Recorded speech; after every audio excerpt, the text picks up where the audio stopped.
Hi, I've been asked to speak about age. Can't understand why they've singled me out for that, but here we go. It's actually age in the workplace, and specifically, will my age be a drawback in finding a new job or considering a change of career? A couple of people on the Navigator platform have mentioned this as a bit of a worry they have. I can understand the concern, but I think it's the same issue as with anybody going for a job or anyone presenting themselves.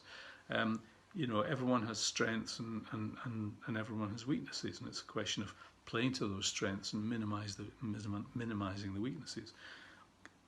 Somebody who's got a bit of age of experience has a tremendous advantage in experience of the workplace, experience of colleagues, having achieved things, having a track record of measurable achievements. People in their 20s, by definition, don't have much of that. So it's a great advantage.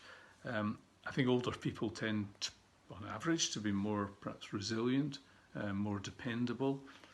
All of these things are attractive, particularly these days, in this crisis, to employers. They want people who've been through it before, who understand what's going on, who won't panic, who are resilient and dependable. So remember the advantages you have.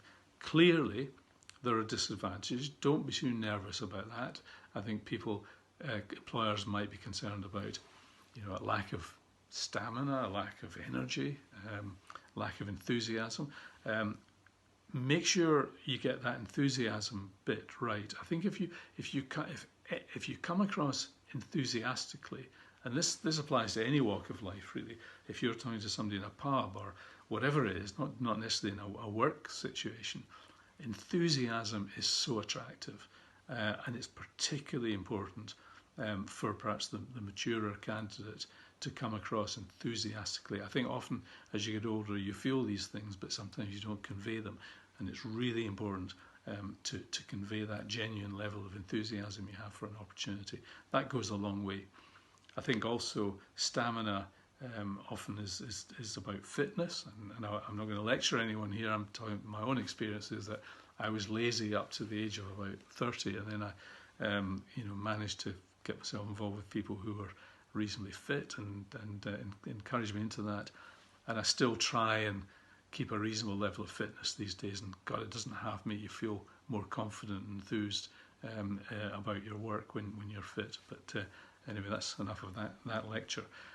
The other elephant in the room, I guess, is about digital technology. That's one of the things that comes up a lot. I'm not that digital savvy.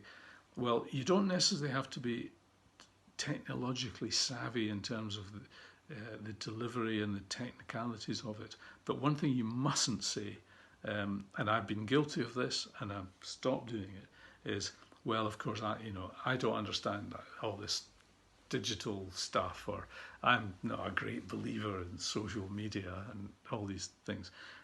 Don't say that. You just come across as some kind of old Luddite, and it's not attractive. As I say, you don't have to be a scientific technologist, but it's not difficult these days to get the basics, so at least you can talk about it. And technology ain't going away. It's going to continue to be a really key aspect of business life, so it's important to embrace that at any age, I think. So that's it really. Plays your advantages, diminish the weaknesses, and go for it is my advice.